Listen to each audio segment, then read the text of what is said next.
joining me is Phil Brown. Phil, it must be frustrating for you after a great result at Needham Market to see the effort of the players go perhaps a little unrewarded in the game against Marine, who came here and with their own game plan and defended to the very end. They did. When the alarm bells started ringing when we got the team sheet, and they had made 4 changes from the weekend's fixture, and then a change of system which we didn't expect. I don't think we've played 3 centre backs for a long time.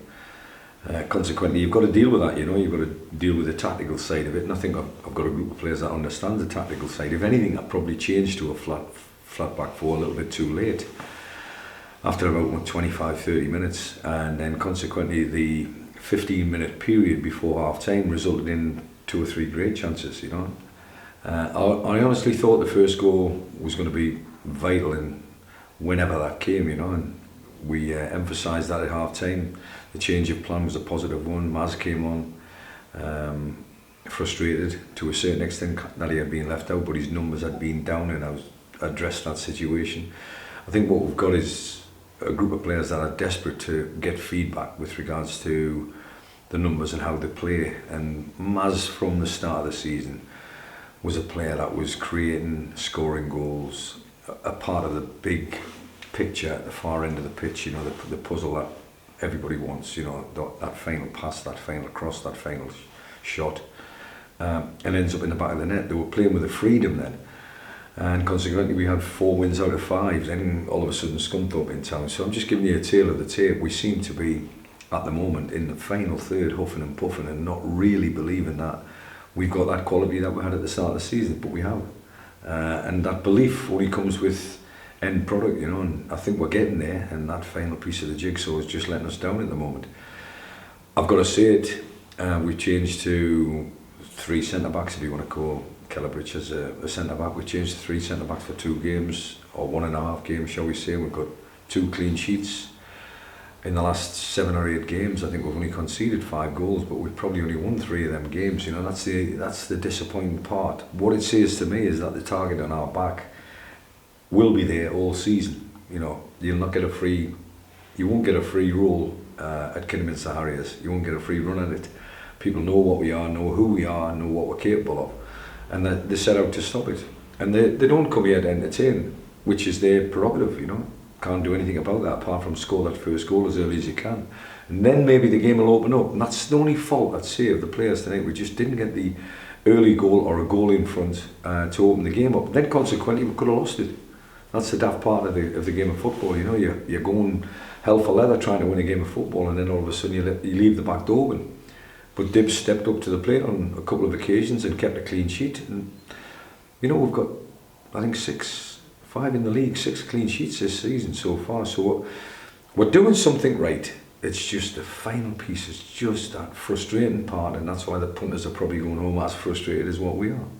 Yeah, you hear the fans, and the fans are always going to be disgruntled, aren't they, if the team aren't winning?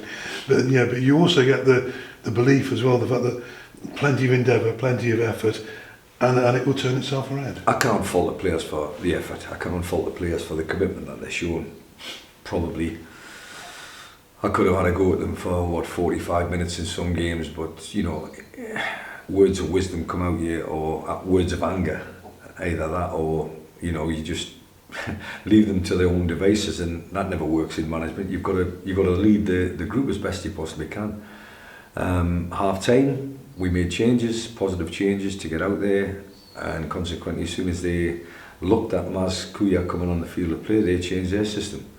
And every time we altered ours slightly, there was a change in theirs, and it was just a frustrating night for the fans, for the players, and more importantly for me, because I'm the one that's got to resolve the issue. And if it's change that resolves the issue, or it's just that final piece of the jigsaw, or that 1 or 2% in 1 or 2 of the players, that just get the moments and don't convert them, we'll find a way. It's inevitable. It will happen. And hopefully it starts on Saturday at Peterborough Sports. Phil, can I ask you, is it the case about they're trying too hard? It's a great question. I've often thought that sometimes when I go in full of anger or go in full of emotion or demand too much of them, is that debilitating, and sometimes it does, regardless of who you are. So I'm the one that's got to find the balance. I'm the one that's standing in front of them, and a lot of the times they do stand in front of me and listen to what I'm saying, and they believe I'm a Premier League manager. I'm not. I'm Kidderminster Harriers manager, and I want the best for them, and I want the best for the football club, and consequently I get the best out of that. But if you don't, you end up. I wouldn't have said it was a boring 0-0 draw, to tell you the truth. I thought it was a proper game of football. It was blood and guts, blood and thunder, both sides committed, but that final piece is probably what you pay money for. You know too well that when you go to Peterborough Sports, it's going to be a similar type of football. It's going to be a bit of a war of attrition. You remember back to last season, the FA Trophy. That's the beauty of last season, if there was such a thing as a beauty of last season, having been relegated. But we went there in the cup and we got turned over, but we got sucked into their style of play. And that's something I don't forbid it, because it's dead easy to happen. You know, you've got a striker that's 6'2" and can head a ball and aggressive, and you've got a goalkeeper that can ping an accurate ball to him. Sometimes you can play that ball, but not every time. You know, and then when we played Peterborough Sports last year, it went every time. Consequently, we lost the game because of that. And if you do get sucked into it, they're probably better equipped. They know the area, they know the pitch that we're playing on. It's close knit where the punters are concerned. It's aggressive. It's all the things that you expect at this level. But I'm expecting better football from us. And if we bring that better football to the party, I think we've got a great chance of winning it.